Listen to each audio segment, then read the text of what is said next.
All right, you guys, we're going to get started here at the Enduro Makerspace. This 1 o'clock topic is tokenizing real-world assets on the EVM-compatible Anduro sidechain Alys. I'm joined today by Frank Wang and Dave Hendricks, and without further ado, I'll allow them to provide some introductions on themselves and the organizations that they're here to represent. Awesome. So I work at BitGo. BitGo is a qualified custodian, meaning we hold assets in a secure, bankruptcy remote, and insured environment. We're also a wallet service provider, enabling exchanges, fintechs, enterprises to build their applications on our hot wallets.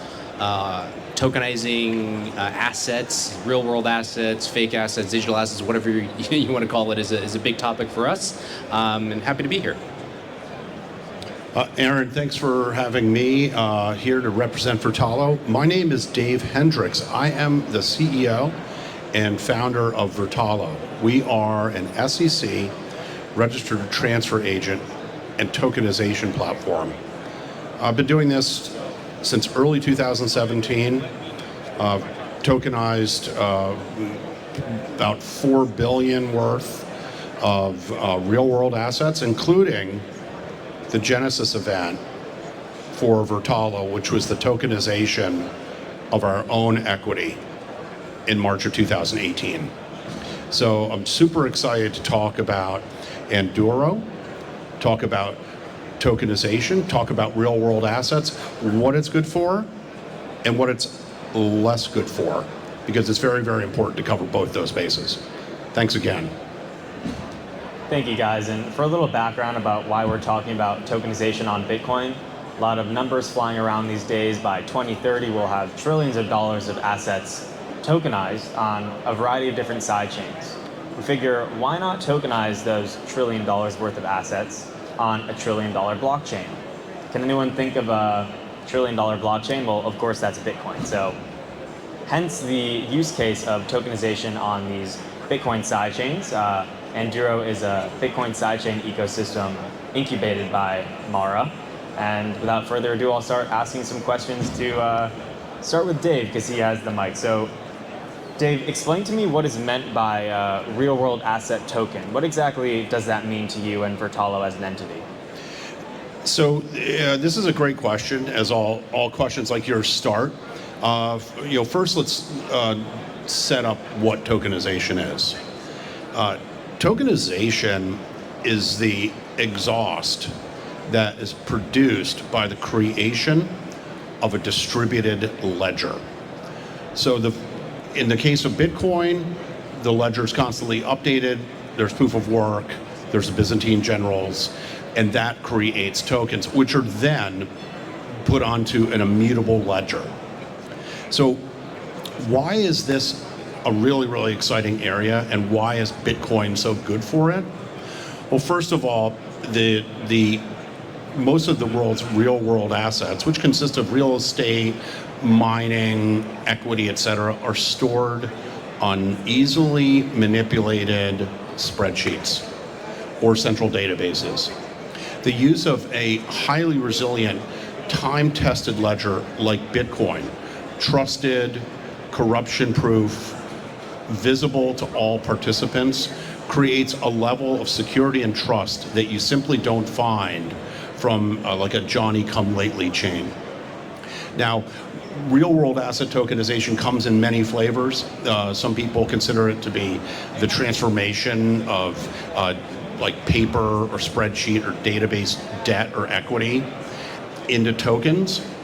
The reason why it's so amazing has one macro explanation, and that is systemic resiliency and liquidity. Bitcoin represents systemic resilience and liquidity and trustfulness, and taking real-world assets like equities and debt and moving them off of easily manipulated databases and putting them into a ledger system on Bitcoin makes them more trustful. The second thing it does in a macro sense, because I would never trust anything more than Bitcoin for ultimately for this record, It's undefeated in this respect. The second thing is called global collateral systemic liquidity. Today, Basel III looks at banks, looks at their balance sheets, and what they see are a bunch of cash, and then they see a bunch of public equities. In the upcoming systemic global financial liquidity crisis, without the ability to use private assets as collateral to meet the reserve requirements of global banks, we will not be able to meet the liquidity calls made between players. And that it will cause a big problem. This has happened time and time again. And by bringing real-world assets, transforming database and spreadsheet assets into tradable and transferable digital asset securities on the secure Bitcoin blockchain, you create resiliency in the public markets, in the banking markets, like you do see in Bitcoin. That's why. Appreciate that answer there, Dave. It's quite clear that not only real-world asset will have a positive impact on decentralized finance as a whole, but it's really the financial institution, the global financial institutions as a whole. It'll have a positive impact. So with that being said, and it's quite clear the positive benefits that lie there, there's seemingly a lot of infrastructure that is needed to be put in place before these assets can hit Bitcoin blockchain, before they can hit an Enduro-based sidechain. And Dave, we'll get back to you when it comes to registered transfer agency side of things. But first, Frank, I'd like to ask you, where does BitGo as a qualified custodian, where does that entity fit into this discussion of real-world asset tokens?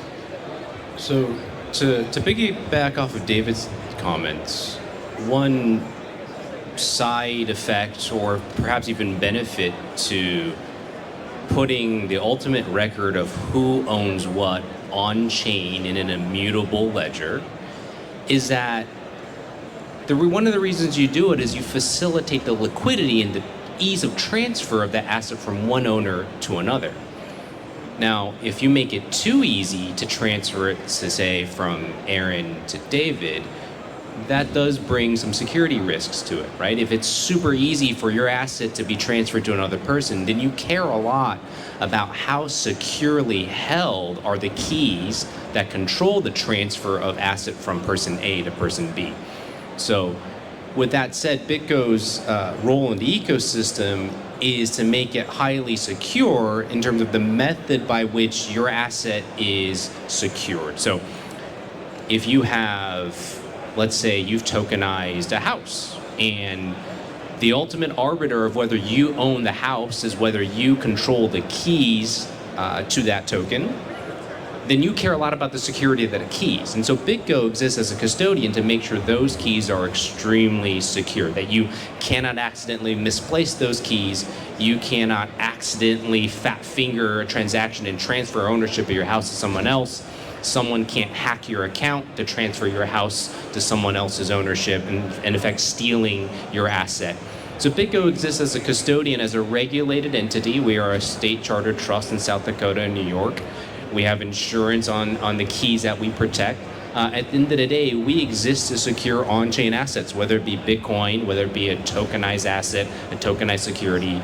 We exist to provide security for these assets that are now held on-chain.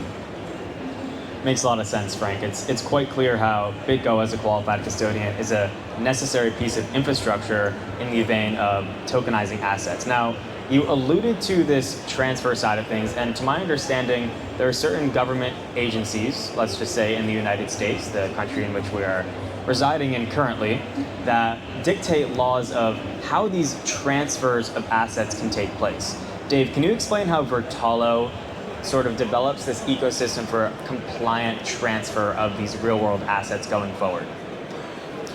So when we started the company, we were strongly focused on identity. As a matter of fact, the first version of Vertalo was an identity graph similar to WorldCoin. And the way that we got started was that we were raising a tokenized equity round to raise money for this first identity graph, which was based on using Ethereum smart contracts to verify who owns what. Our fundraise in March of 2018, tokenized fundraise, was extremely complicated. We wrote the smart contracts ourselves. We worked with Deloitte and Lowenstein Sandler to do the documents. And then we had to mint, create the ledger, mint, and distribute tokens manually. This created a tremendous amount of work. First of all, there was the work in compliance. We had to make sure that everyone was accredited because these were private equities. Right. The second one was custody, right? We had to distribute these tokens to people's wallets, some of our investors are they're normie-ish, okay? So we had to figure that out. And then what we had to do is figure out, okay, how did we restrict the transfer of these tokens programmatically? So the whole process of actually running our own tokenized equity offering in March of 2018 gave me the impetus to create the new Vertalo that would make this easier while being able to integrate compliance checks.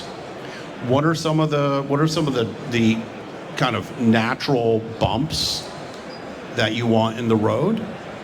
The things that custodians put in place. You want KYC and AML. If it's an asset that requires it, you want accreditation. In your case, you're probably running lots of OFAC checks all the time. You want to be able to run OFAC. And then what you want to do, and this is what smart contracts are best for, is implementing and enforcing restrictions on transfers. Custodians do this really well. They have many layers before they have to do things. So our own experience as an issuer, we didn't jump into this thinking, oh, we're just going to create a tokenization platform and then we'll build it and it come. We actually had the problem, so we built it for ourselves. And because we were working with real law firms, real tax folks, real investors, we were educated in this process about what we had to do to ensure that we wouldn't create CrowdStrike 2, which is basically that something code can get shipped without it being checked. And that's what most bearer asset ERC20 tokens are. They have no restriction on movement. But when you're talking about securities, when you talk about a lot of real world assets, there are reasons why you have restrictions. Not just because of regulatory, but also because of bylaws and other things that are inside of the way a corporation is operated. And as a transfer agent, we became a transfer agent, registered transfer agent in 2019. We are the largest digital transfer agent. We have 100,000 investors on our platform. They've gone through more than 100,000 checks, KYC, AML, accreditation, OFAC, and we've transferred more assets between us and trading platforms, which then require an additional check. So necessity is the mother of invention, and that's kind of how we landed here. Thank you for that, Dave. I think that's very thoughtful. Perhaps a lot of the world thinks of cryptocurrency and blockchain as trying to stay away from compliance and security. That's not how we reach global adoption, is it, right? We should follow these laws. We should remain compliant because they're there for a reason, for retail investor safety, even institutional investor safety. So really appreciate what Vertalo's doing there. In the vein of security, Frank, what exactly makes BitGo a secure qualified custodian to custody and hold in a secure manner, of course, these real-world assets in the future?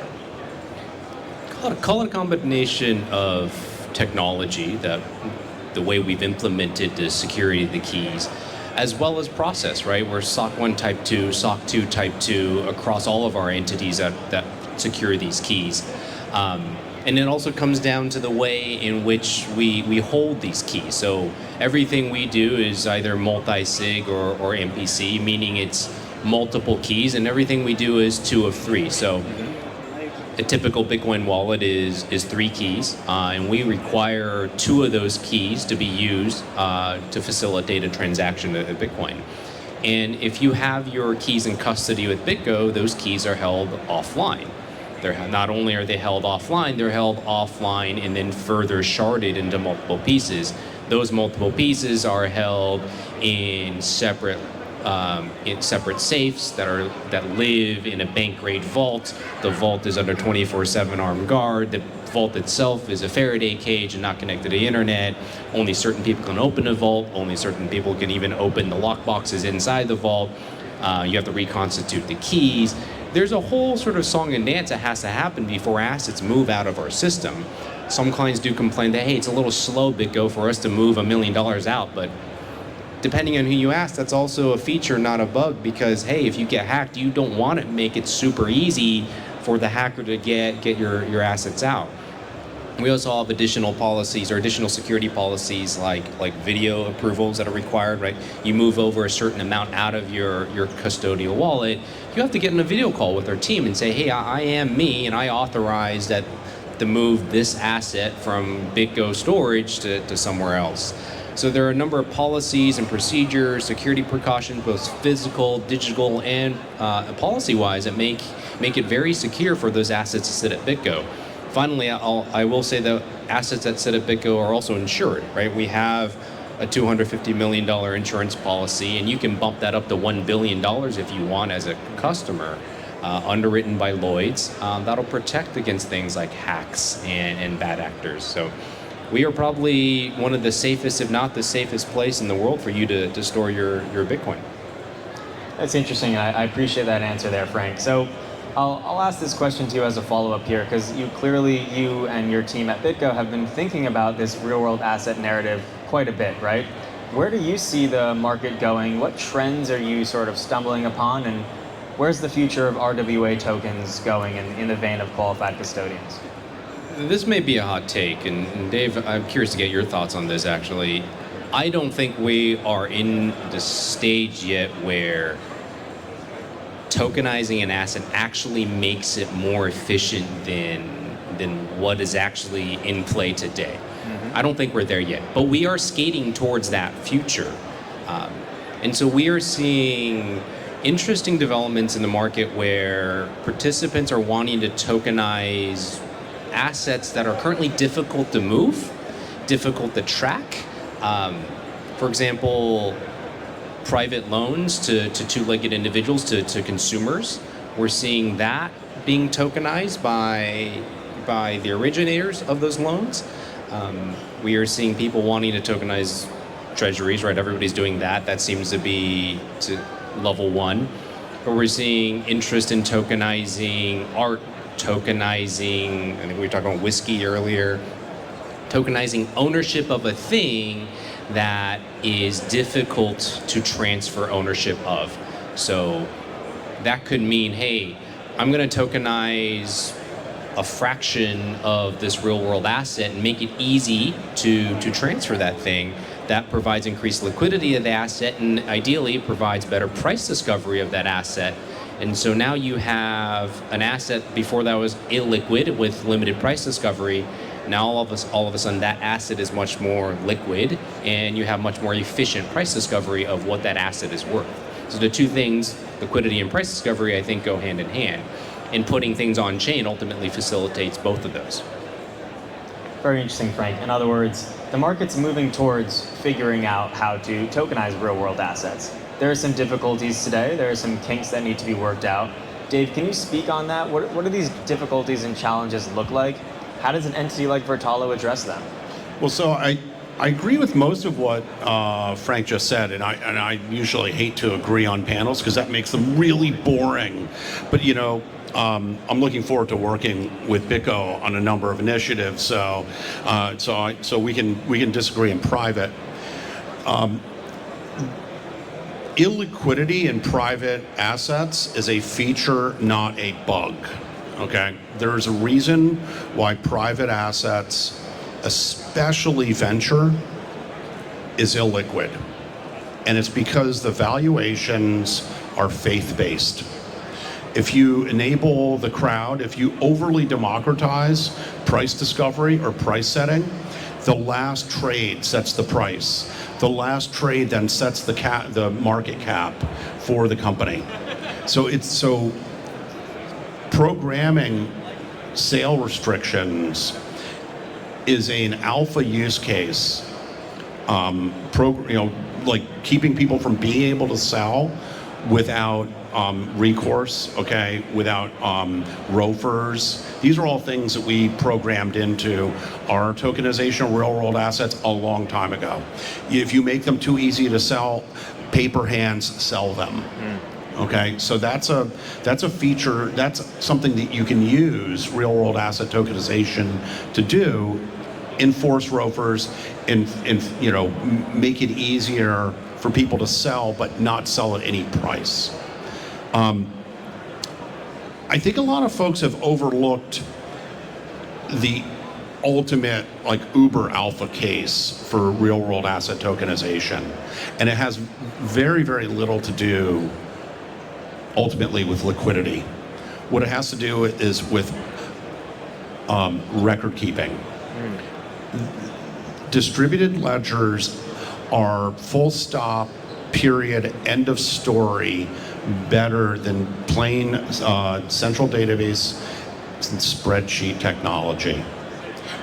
It is a better way to track who owns what, to audit. It's a better way to fractionalize. It's a better way to manage and pay dividends. It's a safer way to custody. It's a better way to represent ownership. Before small private assets become tokenized as a matter of routine and become liquid as a matter of routine, distributed ledger technology, and it'd be amazing if it's on Bitcoin blockchain because it would drive a lot more transactions. Distributed ledger technology should be implemented at asset managers and wealth managers and other trusted custodians of assets. It produces shared ledger capabilities. It produces trust. It reduces mistaken or intentional errors.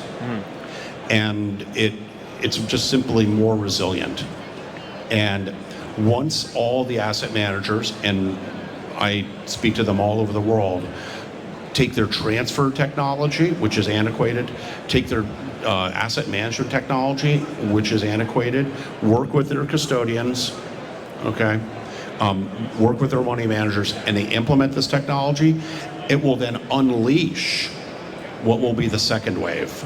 And the second wave is systemic liquidity, but that's enforced by smart contracts, not enforced by phone calls or after action events. Actually, I have a thought. When you mentioned the idea that liquidity or lack of liquidity in certain cases is a feature, not a bug, I would counter to say that putting something on chain actually allows that liquidity to be an option. You have optionality of whether you want something to be liquid or want something not to be liquid. So whether it's a feature or a bug is dependent on the use case. So that's a powerful thing enabled by tokenization. Like, if you want something to be super liquid and give access to everyone in the world to buy, sell, and hold this thing, you can. If you don't want to, exactly. That's the power of putting something on chain. I'd be curious if you have a thought, or maybe Aaron, you have a thought one day, if, hey, are we actually going to see an on-chain equivalent or an on-chain transfer agent, right? Where the ultimate arbiter of whether I own Apple stock is on-chain and is not at the DTCC or not at a transfer agent or some equivalent. That would be really interesting to see one day. We've already built all that. So others have tried. We have done this, and you can use it for anything. Public's kind of out of the realm of this because it is naturally liquid with market makers. But everything else, which by the way is about 85% of all assets in the world, at least, are private. At least 85%. It's a huge market opportunity when you pair it with the most energy efficient blockchain in the world, the most societally improving blockchain, Bitcoin, okay, and the ecosystem of people who are building on top of those extremely resilient rails. That mix of liquidity and restriction will be able to be done full, like all the way, 100%. Listen, I think those are really great points as well, and yeah, just summing that up there, some real benefits of tokenizing on a Bitcoin blockchain, or just a blockchain broadly speaking, but let's stick with the one that's been around for 15 years and has over $1 trillion market cap for purposes of this discussion. That terrific record keeping, the optionality / programmability for liquidity access are some major benefits here. Dave and Frank, thank you guys so much for being here today. I want to open it up for anyone who has any questions, but to those in the crowd, yeah, thank you guys for sitting in, and definitely check out Bertalo and BitGo and how they assist in the RWA token space. Any closing thoughts, Dave? If you took a look at what happened with CrowdStrike, I want to go back to CrowdStrike, okay? CrowdStrike is just the beginning of the problem that we have with centralization of data management. If one party can send an update with a null pointer that blue screens everything, watch out, okay? Decentralization is not a political thing. It's not just an economic thing. It's not a blockchain thing. Everyone's at AWS now. I think that we've over-indexed there. Okay, things need to be decentralized in compute. Bitcoin is distributed compute, and it's very, very important to look at how this whole solution, this RWA tokenization, solves many problems for a financial system. Thank you for that, Dave. Frank, any closing thoughts, or should we move to questions? No, happy to take questions. Any questions from the crowd?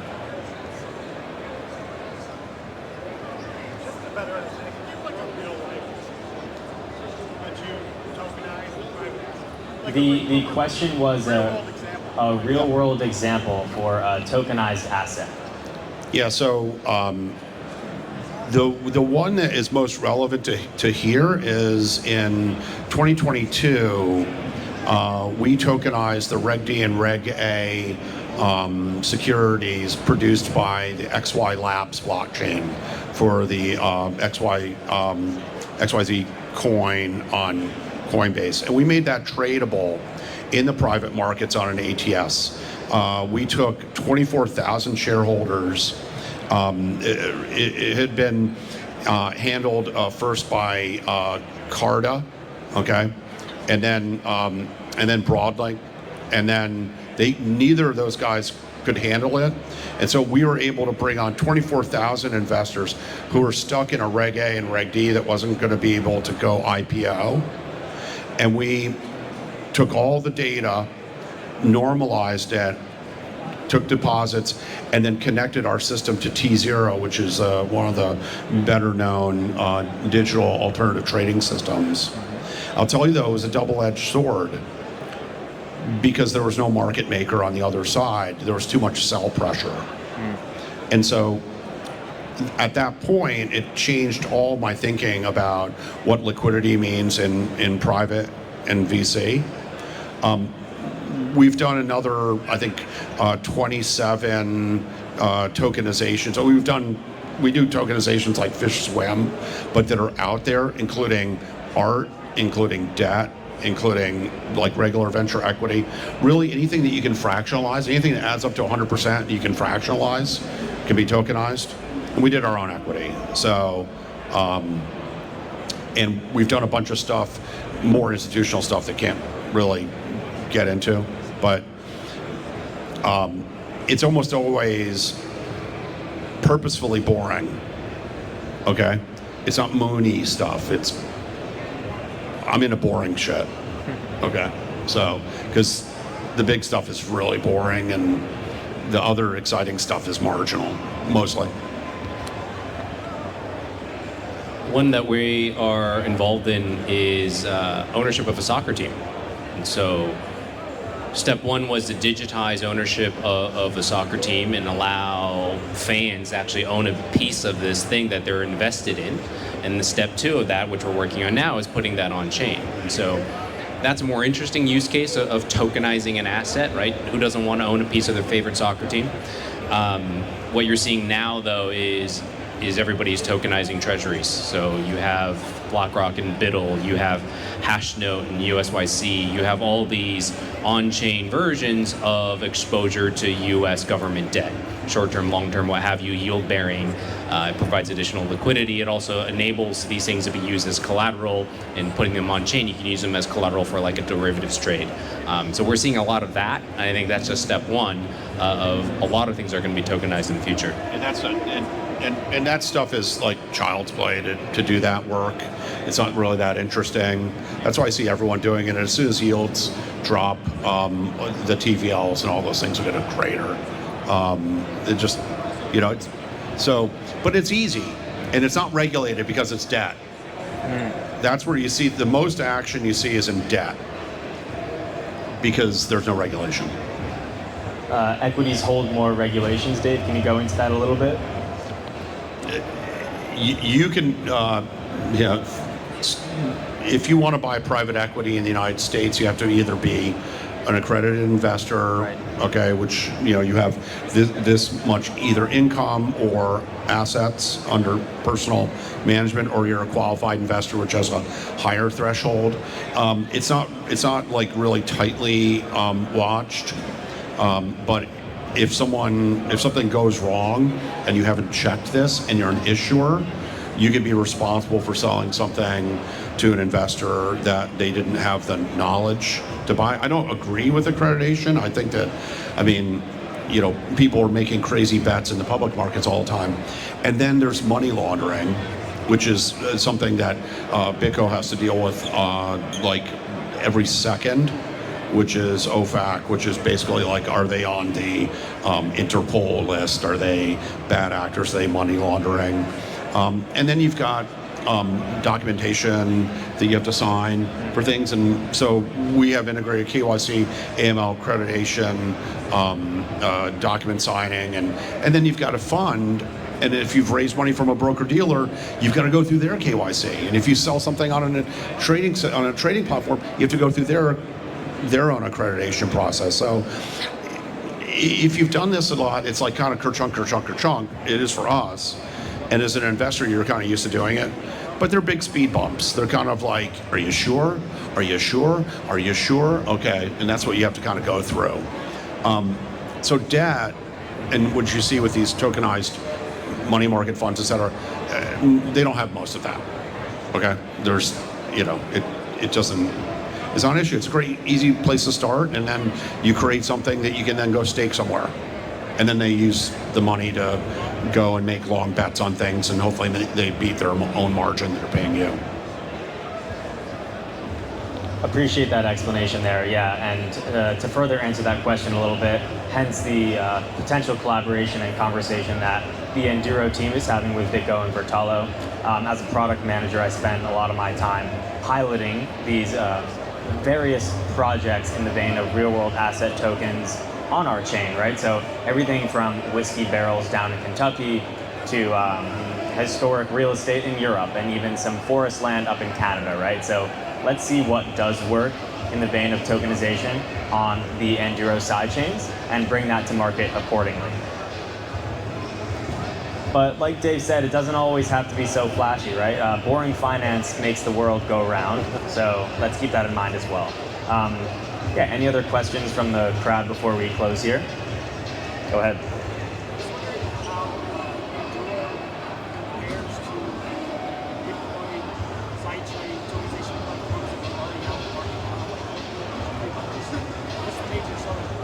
Sure, so how does Anduro compare to the current Bitcoin sidechains on the market? Well, Enduro is a multi-sidechain ecosystem. So we have Coordinate, which is UTXO based, and we have Alys, which is EVM based. So just as programmable as any EVM chain, you can deploy smart contracts for tokenization of real-world assets. That's where Alys's differentiation lies. It's EVM compatibility. We're also targeting real-world use cases beyond tokenization. So deploying stablecoins for payments, decentralized physical infrastructure networks, loyalty from Prague all the way to the UAE, and a variety of different use cases that can be built out and incubated by Mara, of course, is what we're targeting for use cases.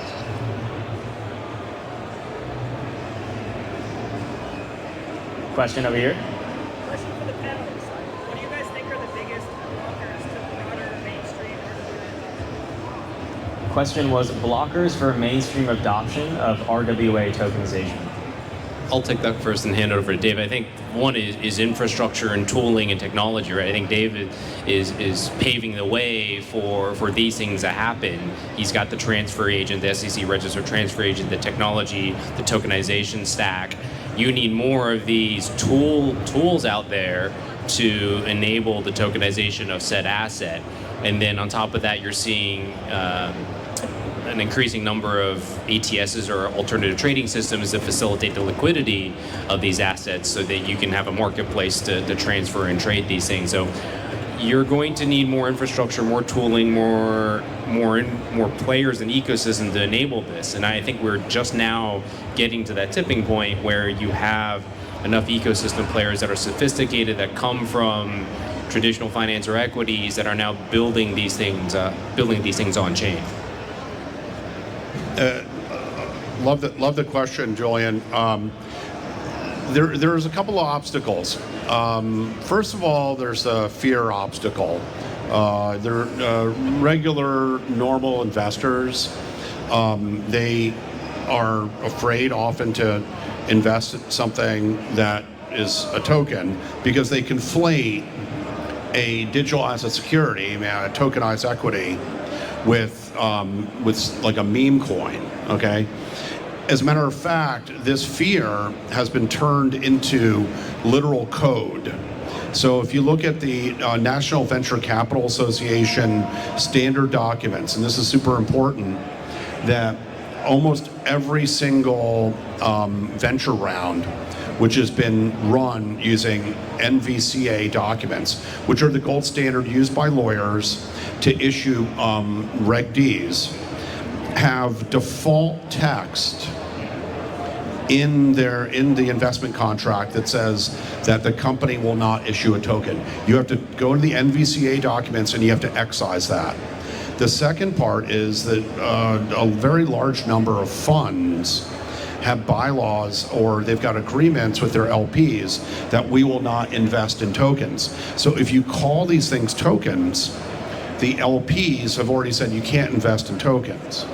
Third thing, the SEC, without a no action relief, will not allow you as an issuer to use distributed ledger technology as the primary source, the primary record keeping source for a security that you hold. They'll allow index cards, they'll allow spreadsheets, they'll allow databases. You can put it on cocktail napkins, but you can't put it on blockchain unless you get no action relief, okay? And so on that last point, there's been a bill in the Senate. We think in the next administration this will get fixed so that you won't have to get no action relief, because obviously the Bitcoin ledger in almost any EVM-compatible generated ledger is better than a spreadsheet. That will become mandatory, okay, because it's better for investors. It's also better for regulators because they can audit this. And then we've got to go and get the fear away, and so people don't conflate rug pull meme coins with digital asset securities. And by the way, guys, all this stuff is like we're 1 yard line on most of this stuff once people can start separating these concepts in their head.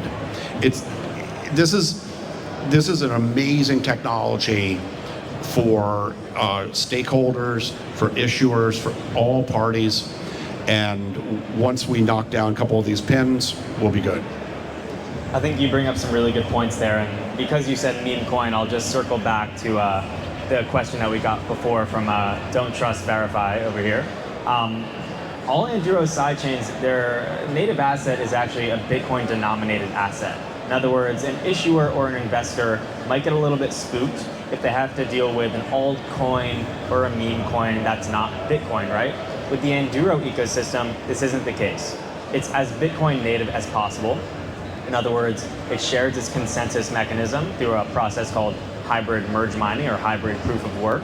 And like I said, this native asset is Bitcoin denominated. So there's no risk of impermanent loss. There's much less risk of holding on to an asset that you're using for transaction fees to go to zero the next day because it's some dog or cat coin, right? This is a differentiator with Enduro, and to perhaps tie into that question over there from Julian, is that, right, maybe people don't know where to go to deploy these assets.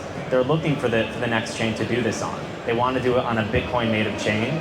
Bitcoin's too slow. The other side chains aren't as viable as Enduro. So this could be that solution to these issues and these roadblocks that currently stand in the market.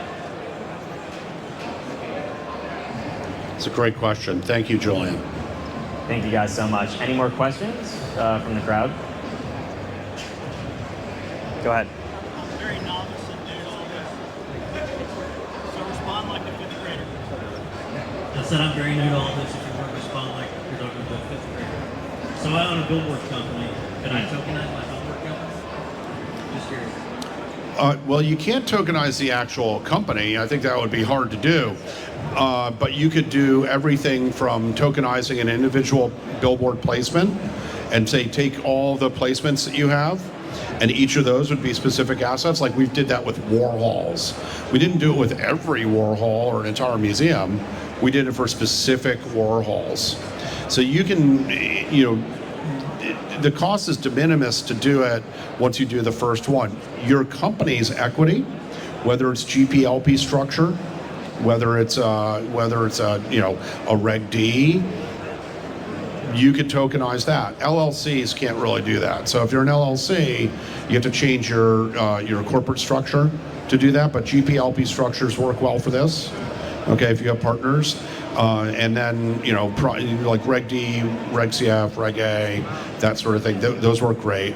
Just can't do it with LLCs. Well, you can do series LLCs, but those are usually under it's a little more complicated structure. But you can do series LLCs, but they're usually under a parent structure. Sorry, it's about as dumb. I think it's a great question, and it's the smartest dumb answer I could give. So. Yeah, I thought that was a good question. I know the billboard industry is often overlooked, but it acts very similar to the real estate industry, and obviously there's a large narrative in tokenizing real estate, so it's not so foreign to think about tokenizing billboards. And someone might want to, and someone, by the way, you have stats on drive-bys on all your billboards. You have estimated views per day, right? Exactly. I spent a long time in the ad tech industry, and so we are dealing with lots of these issues, and so you actually have a lot of quantitative data, and you can say, based on this is the diligence data for how many views, and this is what my monthly rate is for that placement, and then you can fractionalize interest in that placement, and then give them a dividend. That's like how I would do it if I was you. Look at this, we're putting together a business model while we sit up here. Yeah? Look, if it's a digital billboard, right, you're essentially tokenizing impressions, and we see the other side of this where you have companies that are tokenizing user attention, right? You can monetize my attention as a consumer of your app, or monetize my attention as a person who passes by your digital billboard. So you can say, I'm going to sell 1,000 impressions of your ad on my billboard for this quantity of token. In fact, you can do the whole thing on a smart contract and basically obviate out a lot of your ops and say, hey, I'm going to sell 10,000 impressions of this ad, buy my token, upload this art, to the smart contract, and it'll automatically be posted to your digital billboard, and you're done. Obviously, you want to control what goes on that billboard, right? You don't want. Take that down to first grade. Basically, you can make it really easy for someone to buy space on your billboard and post it. Really a great question. Just trying to see how it would benefit, it's pretty easy already. We didn't increase the valuation of the company. It made if making access to your billboard space easier, then yeah, potentially it would, right? You have your audience goes from the 1,000 people that know how to buy space on your billboard, and you make it digital, and now you have 10,000 people who know how to buy space on your billboard. That may increase value. Or what it does is it allows you, and we know that many of our friends here like to diversify their sources of revenue and their business lines.